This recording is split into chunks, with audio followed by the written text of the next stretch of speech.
उसका खून जो बाहर बर्फ में पड़ा है उसी की वजह से ये क्रिएचर यहाँ आई। डेविड का जख्म अब बिल्कुल काला पड़ चुका था, उसके पास वक्त बहुत कम था। ये भी हो सकता था कि वो यहीं मर जाता। एना यहाँ डेविड को इस क्रिएचर के बारे में बताती है और कहती है ये क्रिएचर कोई इंसान नहीं थी बल्कि ये एक रूह थी, एक भूत था। यहाँ पर रहने वालों का मानना है कि ये क्रिएचर यहाँ पे आए बुरे लोगों को उठाकर मार देती है और अपने शिकार को मारने से पहले वो उसके ख्वाबों में आकर उसे डराती है। ये सुनकर अब डेविड पूरी तरह डर चुका था क्योंकि उसे भी ख्वाब में कई मरतबा एक क्रिएचर नजर आई थी। उनकी इन्हीं बातों के दौरान उनकी कार की बैटरी भी खत्म हो जाती है जिससे हीटर बंद हो जाता है। कहानी की शुरू होते ही हम डेविड नाम के एक आदमी को कार ड्राइव करते हुए देखते हैं। शहर में हर तरफ बर्फ फैली थी और इस बर्फीले तूफान में गवर्नमेंट ने किसी को भी बाहर सड़क पे निकलने से मना किया था। खैर डेविड अब एक रेस्टोरेंट में आकर रुकता है जिसकी ऑनर है एना। एना के होटल पे ज्यादा रश नहीं है क्योंकि इस तूफान में ज्यादा लोग घर से बाहर निकलना अवॉइड ही करते हैं, इसलिए होटल स्टाफ भी एना का छुट्टी पर था। एना खुद भी यहाँ से जाने ही वाली थी लेकिन डेविड को देखकर रुक गई। वो डेविड का ऑर्डर ला कर देती है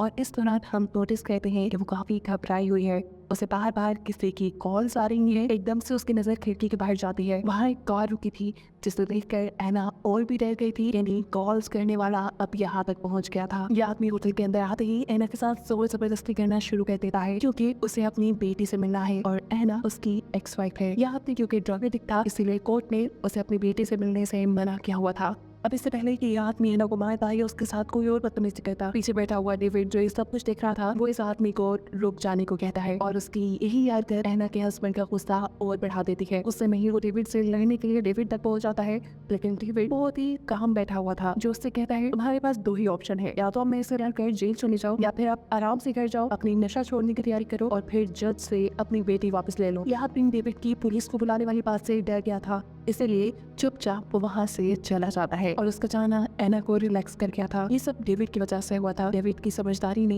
ये सिचुएशन इतने आराम से हैंडल कर ली थी और इसी वजह से एना डेविड से इम्प्रेस हुए बगैर नहीं रह सकी। क्या वो बैठकर डेविड से बात करती है तो उसे पता चलता है कि डेविड मैरिड है। एना का एक्स हस्बैंड अब जाते हुए डेविड की कार का मिरर भी तोड़ दिया था लेकिन डेविड उसके लिए भी खामोश रहता है। वो डेव से अपने साइड मिरर को चिपका कर अपने रास्ते पे आगे बढ़ जाता है। तूफान बहुत तेज था, बारिश हो रही थी, आगे बढ़ना वैसे ही मुश्किल लग रहा था और साथ ही डेविड की कार का फ्यूल भी खत्म हो चुका था, इसलिए रास्ते में डेविड फ्यूल डलवाने के लिए रुक जाता है और इसी दौरान यहाँ से गुजरता है एना का एक्स हस्बैंड। उसे पहले ही डेविड पे गुस्सा था, वो अपना सारा गुस्सा यहाँ डेविड पे निकालना चाहता था लेकिन इससे पहले कि वो अपना प्लान अंजाम दे देता एक पुलिस कार इसी फ्यूल स्टेशन पे आकर रुक जाती है। डेविड जैसे ही फ्यूल भरवा कर आगे की तरफ बढ़ता है एना का एक्स हस्बैंड भी अब उनकी कार का लगातार पीछा कर देखता था और ये चीज डेविड ने नोटिस कर ली थी। डेविड जानता था ये वही आदमी है जिससे उसने होटल में पंगा लिया है और अब नुकसान पहुंचाए बगैर तो ये जाएगा नहीं। अपने आप को बचाने के लिए वो स्पीड तेज कर लेता है। उस आदमी से काफी दूर आने के बाद डेविड रोड की साइड पे अपनी गाड़ी लगाकर ऑफ कर देता है ताकि रात के अंधेरे में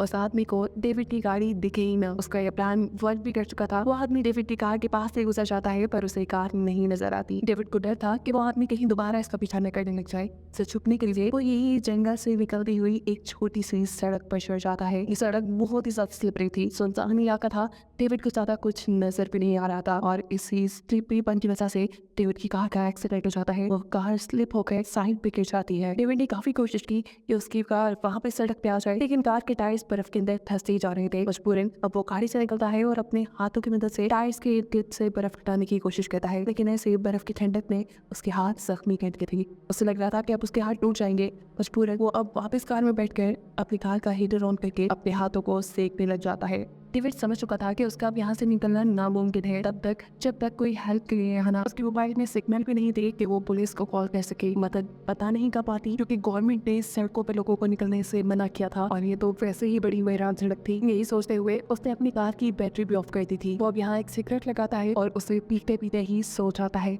सुबह उसकी यहाँ किसी जानवर के गुर्राने की आवाज दिख रही थी। कोई जंगली जानवर उसके आसपास था जिसके डर में डेविड अपनी कार से बाहर भी नहीं निकलता। इस टाइम उसके पास खाने पीने को कुछ भी नहीं था, इसीलिए वो अपना यूरिन भी स्टोर कर लेता है। डेविड के दिमाग में अब ये बात भी आती है कि अगर ऐसे ही गाड़ी यहाँ खड़ी रही तो बर्फ गाड़ी को पूरी तरह ढक लेगी, फिर कोई ये गाड़ी नहीं देख पाएगा और उसका यहाँ से निकलना और भी ज्यादा मुश्किल हो जाएगा। इसलिए वो अब कार से बाहर निकलता है। दूरबीन से आसपास देखने पर उसे दूर कहीं धुआं नजर आ रहा था, यदि वहाँ इंसान रहते होंगे। इसी उम्मीद में वो कार से निकल जाता है कि शायद वहाँ उसे कोई मदद मिल जाए।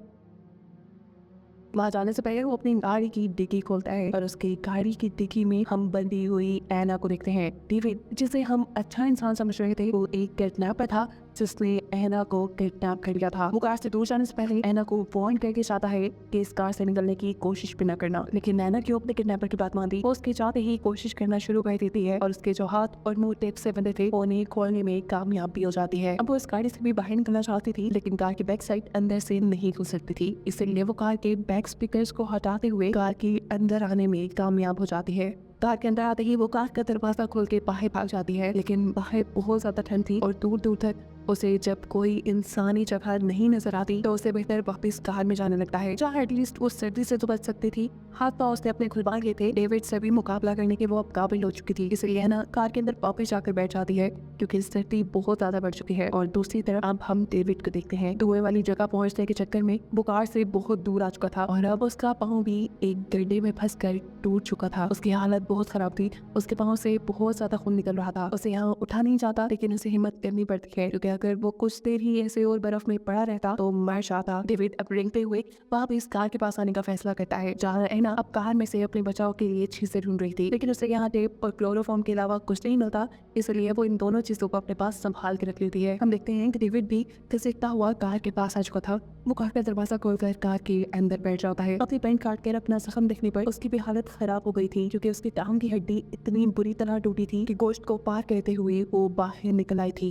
दर्द में वो बहुत बुरी तरह चिल्ला रहा था। उसने अपने पास पड़ी एक वायर को अपनी टांग के ऊपर की तरफ बांध लिया ताकि ज्यादा ब्लीडिंग ना हो। अपने अंदर थोड़ा कम करने के लिए वो यहाँ जैसे ये हीटर ऑन करता है तो उसे पता चल जाता है कि उसकी कान में छेड़छाड़ की गई थी। वो समझ गया था कि ऐना के अलावा तो यहाँ कोई हो ही नहीं सकता। इससे पहले कि वो अपना चाकू उठाकर पीछे ऐना के ऊपर फायर करता, ऐना उसे ही अचानक से क्लोरोफॉर्म सुखाकर बेहोश कर देती है। बेहोशी में ही उसने एक ख्वाब देखा जहाँ वो इसी बर्फीले जंगल में है, सामने उसके मरा हुआ जानवर है और उसके दोनों हाथों पे खून लगा है। ये ख्वाब देखते ही वो डर कर उठ जाता है। होश में आने पर वो देखता है कि ऐना ने उसके हाथ स्टीयरिंग से बांध दिए थे और उसकी गर्दन को सीट से। ऐना उससे सवाल करती है कि तुम मुझे यहाँ कहाँ ले आए हो और मेरा फोन कहाँ है। जवाब में डेविड बताता है कि तुम्हारा फोन मैंने फेंक दिया था और हम इस टाइम कहाँ हैं ये मुझे भी याद नहीं क्योंकि मैं रास्ता भटक गया था। ऐना उससे कहती है जो भी है अब तक मेरी मॉम ने पुलिस को कॉल कर दी होगी, पर डेविड बताता है ऐसा नहीं किया होगा क्योंकि तुम्हारा फोन फेंकने से पहले मैंने तुम्हारी मॉम को मैसेज कर दिया था कि तुम अपने एक्स हस्बैंड के साथ हो। और ये सुनकर ऐना बिल्कुल शॉक हो गई। ऐना उसका वॉलेट और फोन नहीं लेती है, लेकिन उसके फोन में भी सिग्नल नहीं थे। यहाँ डेविड उससे कहता है बेशक मैं तुम्हारी कैद में हूँ, लेकिन फिलहाल हम दोनों मुश्किल में हैं और हम दोनों के पास जिंदा रहने के लिए सिर्फ एक ही कार ही सोर्स है, इसलिए हमें इसका इस्तेमाल देखभाल कर करना चाहिए। ऐना उसकी बात मानते हुए कार का हीटर बंद कर देती है ताकि कार की बैटरी खत्म ना हो जाए। इसके बाद वो डेविड का वॉलेट चेक करती है जहाँ पे बहुत सारी फेक आईडीज थी, जिसका साफ मतलब था कि डेविड एक फ्रॉड आदमी है और कभी वो एक जगह टिक कर नहीं रहता। ऐना बहुत ज्यादा थकी हुई थी, उसे नींद भी आ, इसलिए वो डेविड की कार में रखी हुई बच्चों वाली सीट को उठाकर कार से बाहर फेंक देती है ताकि वो यहाँ आराम से सो सके। लेकिन डेविड के होते हुए आराम से कैसे सो सकती थी, इसलिए सोने से पहले वो डेविड को भी क्लोरोफॉर्म सुखाकर बेहोश कर चुकी थी। इस मरतबा भी बेहोशी हुई डेविड वही ख्वाब देखता है जो उसने पहले देखा था। इस बर्फीली जगह पे एक मरा हुआ जानवर जिसका खून डेविड के हाथों पे लगा था। डर के मारे इस मरतबा भी डेविड होश में आ जाता है, लेकिन होश में आते ही वो देखता है कि ऐना पहले से ही जाग चुकी थी और एक फौरन बाद ऐना को भी वॉशरूम जाने की जरूरत पड़ी थी, इसलिए वो गाड़ी से बाहर निकल जाती है और ये मौके का फायदा उठाते हुए डेविड अपनी गाड़ी को पूरी तरह लॉक कर देता है ताकि ऐना बाहर ही फंस जाए। उसकी इस हरकत से ऐना झुंझला चुकी थी,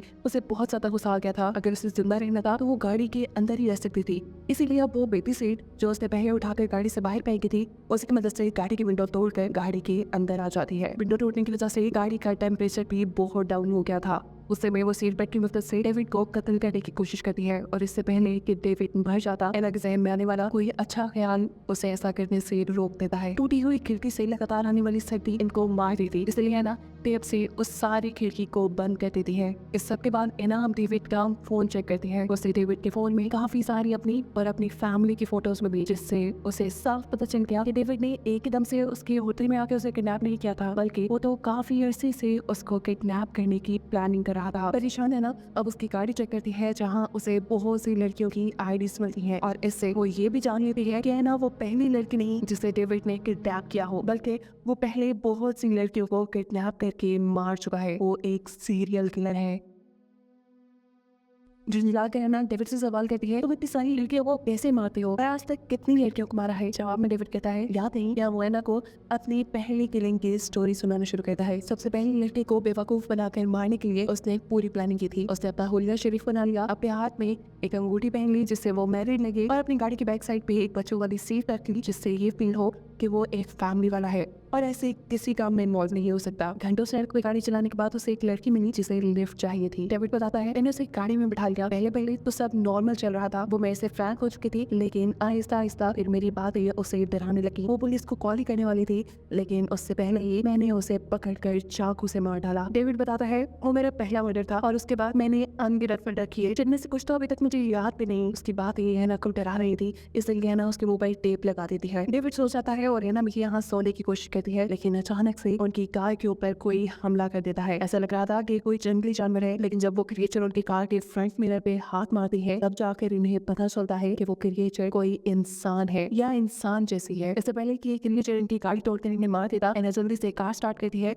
और बहुत मरतबा कार को हॉर्न दे देकर उसे यहाँ से भगाने में कामयाब हो जाती है। डेविड इस क्रिएचर के यहाँ तक पहुँचने का जिम्मेदार एना को मान रहा था, लेकिन एना उसे याद करवाती है कि उसका खून जो बाहर बर्फ में पड़ा है उसी की वजह से ही क्रिएचर यहाँ आई। डेविड का जख्म अब बिल्कुल काला पड़ चुका था, उसके पास वक्त बहुत कम था, ये भी हो सकता था कि वो यहीं मर जाता। एना यहाँ डेविड को इस क्रिएचर के बारे में बताती है और कहती है ये क्रिएचर कोई इंसान नहीं थी, बल्कि ये एक रूह थी, एक भूत था। यहाँ पर रहने वालों का मानना है कि ये क्रिएचर यहाँ पे आए बुरे लोगों को उठाकर मार देती है और अपने शिकार को मारने से पहले वो उसके ख्वाबों में आकर उसे डराती है। ये सुनकर अब डेविड पूरी तरह डर चुका था, क्योंकि उसे भी हाथ में कई मरतबा एक क्रिएचर नजर आई थी। उनकी इन बातों के दौरान उनकी कार की बैटरी भी खत्म हो जाती है, जिससे हीटर बंद हो जाता है। अब इनकी हालत इतनी खराब हो गई थी कि मजबूरन इन दोनों को करीब आना पड़ा ताकि एक दूसरे की बॉडी हीट से ये लोग जिंदा रह सके। डेविड को लग रहा था कि वो अब यहाँ मरने वाला है, इसलिए वो एना को अपनी कहानी बताता है कि आखिर क्यों उसने ये मर्डर्स करना शुरू किए। वो जब छोटा था तब उसकी मॉम उस पर बहुत जुल्म करती थी और इसी वजह से वो इतना सख्त दिल हो गया। उसने सबसे पहले अपनी मॉम को मारा था और अब इन लड़कियों को मार कर वो अपने आप को स्ट्रॉन्ग फील करता था, लेकिन असल बात ये थी कि वो लड़कियों से डरता था। एना भी यहाँ अपनी दुखिया स्टोरी सुनाती है कि जब वो भी छोटी थी तो उसके डैड उसके साथ अच्छा सलूक नहीं करते थे। सालों तक वो ये सब बर्दाश्त करती रही और फिर एक दिन उसने अपनी मॉम को सब सच बता दिया, जिसके बाद उसके डैड को जेल हो गई। एना को लग रहा था कि मरते हुए डेविड के दिल में रहम आ गया है, इसलिए वो एना के साथ अच्छा बिहेव कर रहा है, लेकिन वो तो ये सब करके सिर्फ एना को बेवकूफ बना रहा था। एना को बातों में लगा कर वो अपने हाथ पांव छुड़वा चुका था और इससे पहले कि एना को समझ पाती वो एना का गला खोद कर उसे मारने की कोशिशों में लग जाता है। अभी एना पूरी तरह मरी नहीं थी कि अचानक कोई उनकी कैमरे का दरवाजा खुलता है। बाहर से अंदर आने वाली